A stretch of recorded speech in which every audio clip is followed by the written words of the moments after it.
What happens when a sitting attorney general is accused, on the record, of turning the Department of Justice into a political weapon?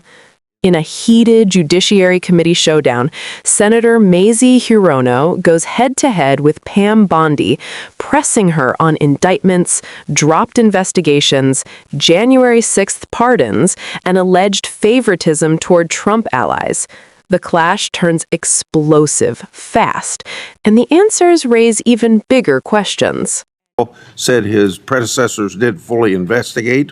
The second and third 1023 forms relate to the first in that they reference potential Biden family criminal conduct. Senator Johnson and I made these two public, and we simply want to know whether the government has investigated what it found, and if not, why not? Senator Hirono. Thank you, Mr. Chairman. Ms. Bondi, FISA Section 702 will expire in 6 months. In response to my questions for the record, at your confirmation hearing, you said you did not have experience with FISA, but if confirmed, you would consult with experts at DOJ. Now, you've had that opportunity. Do you support adding additional safeguards for searching Americans' communications in the 702 database? Senator, Section 702 is a vital source of foreign intelligence and instrumental in keeping Americans safe. We also take individuals' rights of their individual rights of all Americans very seriously.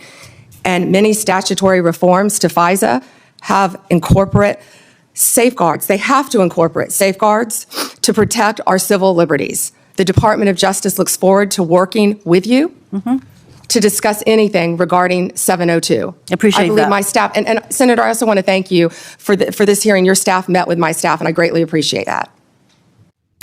Thank you. We're going to be working on 702, so I appreciate the openness to further amending 702. At your confirmation hearing, you assured me that it is the Department of Justice's decision to determine what cases will be prosecuted. Last month, the U.S. Attorney for the Eastern District of Virginia was forced out. President Trump then posted the message behind me asking about prosecuting James Comey. You then appointed a new U.S. attorney who within days secured an indictment against James Comey. That social media post behind me saying, "What about Comey?" was directed to Pam. Are you the Pam that the president was referring to? I'm sure I was. So it's very clear to me that when the president posts something like that, that he considers the DOJ to be his law firm and you his lawyer. And in fact, very shortly after the post to you, Comey gets indicted. Last year, President Trump's new border czar, Tom Holman, was videotaped taking a bag with $50,000 in cash from undercover FBI agents, after suggesting he could help with government contracts. Sounds like a bribe. 2 weeks ago, DOJ officials reportedly shut down the bribery investigation into Mr. Holman. Ms. Bondi, did you approve closing the Holman bribery investigation? Just get rid of that. Senator Hirono, as I stated earlier, the Department of Justice and the FBI conducted a thorough review, and they found no credible evidence of any wrongdoing. You were also on video outside the White House protesting with a group called CASA, where Antifa members were. Does that mean you're a member of Antifa? You know, I simply asked the question as to whether or not you approve the shutting down of the investigation of Mr. Holman. I have to assume that you did because the FBI it reports to you. But the American people would look at the situation where this person is taking a $50,000 in cash, no less, and you testify today that a thorough investigation was done. Now, I have to assume, I conclude that since no wrongdoing was determined, that in answer to Senator Whitehouse's question, he kept the money. He kept the money, and I hope that he put that on his tax returns as income. Next question. Over 1,200 rioters were convicted of charges related to January 6th. President Trump has since pardoned nearly all of them. As if that weren't enough, last month there were reports that a lawyer for the January 6 rioters met with senior DOJ officials about setting up a compensation fund like the one that Congress set up after 9/11 to compensate these rioters. Ms. Bondi, is anyone at DOJ considering setting up a compensation fund for January 6 rioters? Yes or no? Senator, I have had no meetings or discussions about a fund. So would you support such a fund? Would you okay such a fund? Senator, you can send me the information on the fund, and I'd be happy to look at it. No, but do you think that's a good idea to, this is what I'm getting at. Because to actually set up a fund and to have people talking with your senior people at DOJ, political people, about creating a fund, and you won't let us know what you think about that, that's pretty unbelievable.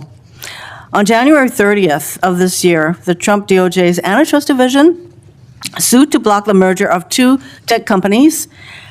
Then, well-connected lobbyists met with your political deputies who overruled the career staff and approved the merger. So there's a settlement on that. And separately, DOJ sued Ticketmaster last year for monopolizing concert tickets and forcing consumers to pay outrageous fees. Ticketmaster has hired the exact same lobbyists who met with senior DOJ political people regarding the merger of the two tech companies. So my question is, Ms. Bondi, have lobbyists met with your political deputies about the Ticketmaster case? Senator Hirono, as I stated earlier, I am not going to discuss anything that is ongoing. Gail Slater runs the Antitrust I would office, say and Gail that- Slater, if I can finish, Gail Slater is doing an incredible job running my antitrust unit. It's highly likely, Ms. Bondi, that the same lobbyists who met with your people basically got rid of the antitrust case. Senator, I don't think a lot of people I like would that say you were out they're probably protesting with meeting you Antifa. right now. Next question. You have fired dozens of career prosecutors because they worked on cases involving President Trump or January 6 rioters. For example, one career federal prosecutor who secured over 100 convictions in Florida. He also spent time in D.C. prosecuting January 6 cases. He received an outstanding review only 2 days before you signed a memo firing him. The memo cited no reason for his firing. Are you firing career prosecutors solely because they worked on cases like January 6th that the president doesn't like? Senator Hirono, I am not going Yes to or talk no? about personnel matters with you.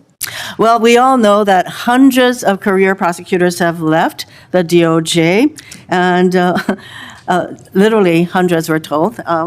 Yeah, Senator, are you familiar with the one that threw a sandwich at an ICE officer? Are you a Homeland Security officer? is the Are you familiar reason. with the one who went out on her lunch break and was Ms. Bondi, making obscene gestures? Would you say that DOJ losing these career prosecutors and the thousands of hours of experience they have prosecuting criminals, that is not a reassuring situation?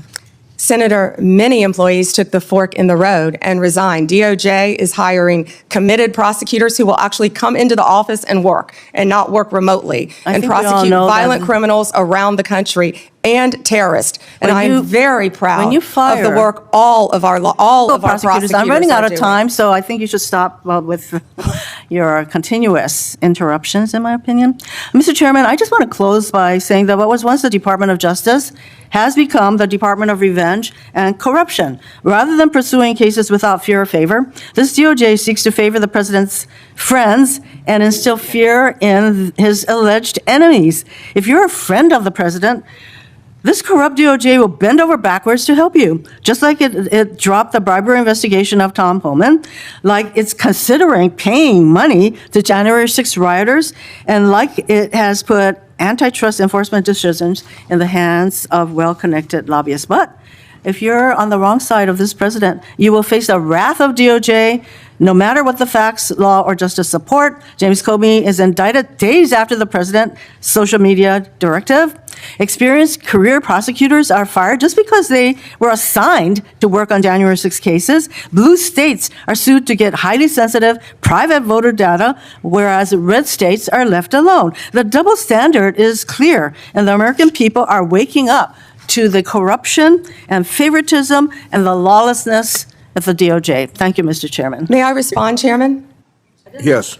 May I respond? Yes, you may respond. Then Senator Kennedy. Thank you. The double standard is crystal clear, Senator Hirono, crystal clear, because you didn't complain for 4 years when President Trump was being targeted by Jack Smith, by the last Justice Department. But the American people spoke loud and clear when they overwhelmingly elected him.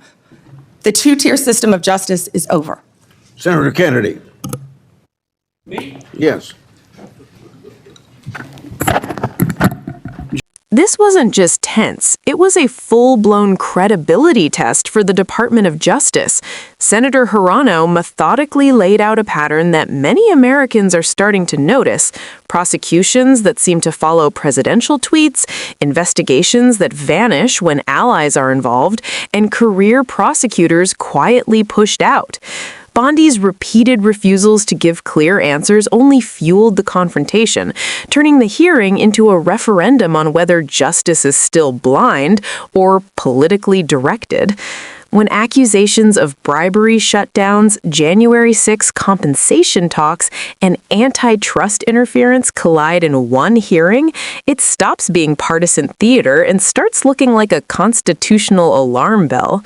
No matter where you stand politically, this exchange forces one unavoidable question: who is the DOJ really working for?